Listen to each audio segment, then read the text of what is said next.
Hello everyone, आज के इस वीडियो में मैं आपके साथ शेयर करूंगी ग्रोथ काइनेटिक्स का नोट्स। ये नोट्स आपके CSR नेट के लिए एंड CG सेट या हो फिर BSc MSc के स्टूडेंट सभी एग्ज़ाम के लिए ये टॉपिक इम्पॉर्टेंट है। तो चलिए देर न करते हुए देखते हैं कि इस नोट्स में क्या क्या कवर किया गया है। यहाँ पे इंट्रोडक्शंस पॉइंट आता है। इंट्रोडक्शंस में ग्रोथ काइनेटिक्स के बारे में दिया गया है कि इंट्रोडक्शंस पॉइंट में आता है कि माइक्रो ऑर्गेनिज्म जैसे बैक्टीरिया, यीस्ट, फंगी आदि बहुत तेज़ी से ग्रो करते हैं, लेकिन इनकी ग्रोथ का मतलब साइज़ में बढ़ना नहीं बल्कि कोशिकाओं की संख्या में बढ़ना है। यानी growth is equal to increase in populations number of cells. इस वृद्धि की गति या रेट को मापने और समझने के लिए गणितीय अध्ययन किया जाता है, जिसे कहते हैं ग्रोथ काइनेटिक्स। यहाँ पे सिंपल वर्ड्स में इसको समझाया गया है कि ग्रोथ काइनेटिक्स क्या होते हैं एंड इसकी स्टडी को क्या बोलते हैं। साथ ही साथ इसका सिंपल डेफिनेशन दिया गया है कि ग्रोथ काइनेटिक्स वह विज्ञान है जो यह बताता है कि सूक्ष्मजीवों की संख्या समय के साथ कैसे बढ़ती है और कौन से कारक या फैक्टर उस वृद्धि की दर को प्रभावित करते हैं। ये जो नोट्स है वो सिंपल हिंदी प्लस इंग्लिश में है एंड सिंपल लैंग्वेज में है। फिर आता है बेसिक कॉन्सेप्ट ऑफ ग्रोथ। कौन सा बेसिक कॉन्सेप्ट होता है और यहाँ पे वृद्धि को क्या कहते हैं। यहाँ पे लिखा है कि एक्सपोनेंशियल ग्रोथ कहा जाता है, घातांकी वृद्धि। नेक्स्ट सेक्शन में आता है फेसेस ऑफ माइक्रोबियल ग्रोथ। इसका फेसेस क्या है, इसकी अवस्थाएं क्या होती हैं, ये बताया गया है कि जब बैक्टीरिया को फ्रेश मीडियम में इनोकुलेट किया जाता है तो और समय के साथ उनकी संख्या मापी जाती है तो ग्रोथ कर्व 4 मुख्य चरणों में दिखाई देती है। यहाँ पे 4 फेसेस दिए गए हैं। यहाँ पे चारों फेसेस का यहाँ पे उनका जो समय का ड्यूरेशंस है उनके साथ एक्सप्लेन है बुलेट पॉइंट में ही। जैसे कि पहला आता है लैग फेज, जिसे विलंब अवस्था कहते हैं। लॉग या फिर एक्सपोनेंशियल फेज से यहाँ पे घातांकी वृद्धि अवस्था जिसे कहते हैं। इसके मैथमेटिकल एक्सप्रेशंस भी दिए गए हैं और ये जो है वो फॉर्मूला आपको ये उसको याद रखना है। फिर थर्ड आता है स्टेशनरी फेसेस, जिसे स्थिर अवस्था कहा जाता है। और चौथा आता है डेथ या फिर होता है डिक्लाइन फेज, जिसे मृत्यु अवस्था कहते हैं, जो अंत में होता है। एंड फिर यहाँ पे कर्व डायग्राम दिया गया है। और फिर आगे नेक्स्ट सेक्शन में है मैथमेटिकल एक्सप्रेशंस ऑफ ग्रोथ, गणितीय समीकरण जिसे कहा जाता है। एंड यहाँ पे 2 मुख्य पैरामीटर्स यहाँ पे जो यूज़ होते हैं उसके बारे में लिखा गया है। फर्स्ट आता है ग्रोथ रेट कांस्टेंट, जिसे के, और जनरेशंस टाइम क्या होता है वो जिसे जी से डिनोट किया जाता है।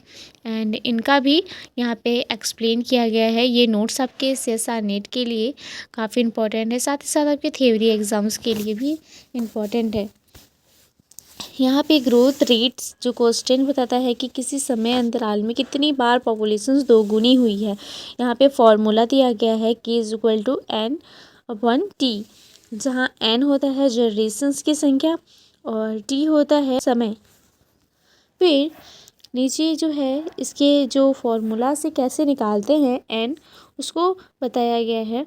यहाँ पे एग्जाम्पल क्वेश्चंस भी दिए गए हैं CSR नेट के लिए। यहाँ पे CSR नेट टाइप जो क्वेश्चंस आते हैं उसके बारे में है। और सेकेंड आता है जनरेशंस टाइम, जिसे जी से डिनोट किया जाता है। जनरेशंस टाइम का फॉर्मूला भी दिया गया है, साथ ही साथ उसके एग्जाम्पल भी दिए गए हैं। आप सभी एग्जाम्पल को अच्छे से समझ लिए, क्योंकि ये CSR नेट में जो MCQ टाइप क्वेश्चंस आते हैं उसके लिए ये बेस्ट है। फिर आता है स्पेसिफिक ग्रोथ रेट, जिसे म्यू से दर्शाया जाता है, तो यहाँ पे उनके भी नोट्स में इंक्लूड किया गया है। फिर आता है नेक्स्ट सेक्शन आता है environmental factors affecting growth rates. इसके टेम्परेचर्स पर ग्रोथ जो है वो फास्ट होती है, बहुत हाई या लो पर एंजाइम इनएक्टिव होते हैं। pH अधिकांश बैक्टीरिया के लिए जो pH होता है वो 6.5 to 7.5 ऑप्टिमम होता है। ऑक्सीजन से एरोबिक्स को चाहिए कि एनारोब्स अब्सेंस में ग्रो करते हैं। और यहाँ पे न्यूट्रिएंट्स की बात करें तो कार्बन, नाइट्रोजन्स, मिनरल्स की उपलब्धता पर रेट निर्भर होता है। वाटर एक्टिविटी की बात करें तो वाटर की कमी से ग्रोथ धीमी हो जाती है। टॉक्सिन्स या वेस्ट प्रोडक्ट यहाँ पे बढ़ने से ग्रोथ रुक जाती है। तो ये फैक्टर एंड इफेक्ट है। एंड कंटिन्यूअस कल्चर सिस्टम यहाँ पे कि बैच कल्चर्स में ग्रोथ न्यूट्रिशंस पर रुक जाती है, लेकिन अगर हम न्यूट्रिएंट्स को लगातार सप्लाई करें एंड वेस्ट को रिमूव करें तो ग्रोथ लगातार चल सकती है। इस सिस्टम को कहते हैं कंटिन्यूअस कल्चर सिस्टम। इसके दो प्रकार भी दिए गए हैं, जैसे किसके टाइप एंड उसके बारे में लिखा गया है। जैसे कि कीमो स्टेट का है, न्यूट्रिएंट फ्लो कर रेट कंट्रोल करता है ताकि ग्रोथ रेट कांस्टेंट रहे। उसके बाद आता है टर्बिडो स्टेट। यहाँ पे क्या होता है, सेल टी कांस्टेंट रखता है यूजिंग ऑप्टिकल सेंसर। यहाँ पे कंटिन्यूअस सिस्टम रिसर्च और इंडस्ट्रियल फर्मेंटेशंस में यूज़ होता है। यहाँ पे जो है की टर्म समरी है, यहाँ पे उसके टर्म, उसके सिंबल क्या है एंड फार्मूला या मीनिंग क्या है उसका बताया गया है। जैसे कि ग्रोथ रेट का सिंबल क्या होता है कि यहाँ पे इसके फार्मूला भी दिए गए हैं, और जनरेशंस टाइम को जी से सिंबल है वो, और इसके भी फार्मूले हैं। Number of generations exponential growth जिसे एन से डिनोट किया जाता है, एंड स्पेसिफिक ग्रोथ रेट जिसे म्यू से डिनोट किया जाता है, डबलिंग टाइम जिसे टीडी से डिनोट किया जाता है। तो सारे इसके फॉर्मूले हैं। फिर आता है एप्लीकेशंस ऑफ ग्रोथ काइनेटिक्स। क्या क्या एप्लीकेशंस है इसके, कहाँ कहाँ ये यूज़ होता है। तो इंडस्ट्रियल फर्मेंटेशंस में। सेकेंड आता है फूड माइक्रो बायोलॉजी में। फूड माइक्रोबायोलॉजी में। थर्ड आता है मेडिकल फील्ड में। फोर्थ है इन्वायरमेंटल माइक्रोबायोलॉजी।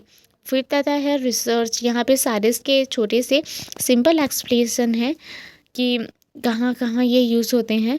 लास्ट आता है कंक्लूजन, जिसमें बताया गया है कि ग्रोथ काइनेटिक्स हमें यह समझाने में मदद करती है कि सूक्ष्मजीव कैसे, अब, कब और किस दर से बढ़ते हैं।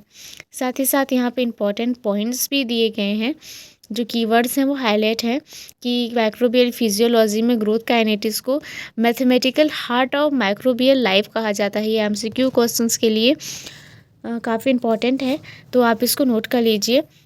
तो ये था मेरा ग्रोथ काइनेटिक्स पर नोट्स। अगर आपको ये नोट्स चाहिए तो प्लीज़ कमेंट करें, या फिर डिस्क्रिप्शन में जो लिंक दिया गया है टेलीग्राम का, आप उससे डाउनलोड कर सकते हैं। अगर लाइफ साइंस का कंप्लीट नोट्स चाहिए तो प्लीज़ आप डिस्क्रिप्शन में जो टेलीग्राम का लिंक दिया गया है आप उससे ईजिली डाउनलोड कर सकते हैं। एंड अगर आपको बीएससी एमएससी की भी नोट्स चाहिए तो आप टेलीग्राम से आप ले सकते हैं। वीडियो ये नोट्स पसंद आया हो तो प्लीज़ लाइक सब्सक्राइब जरूर करें। Thank you so much for watching.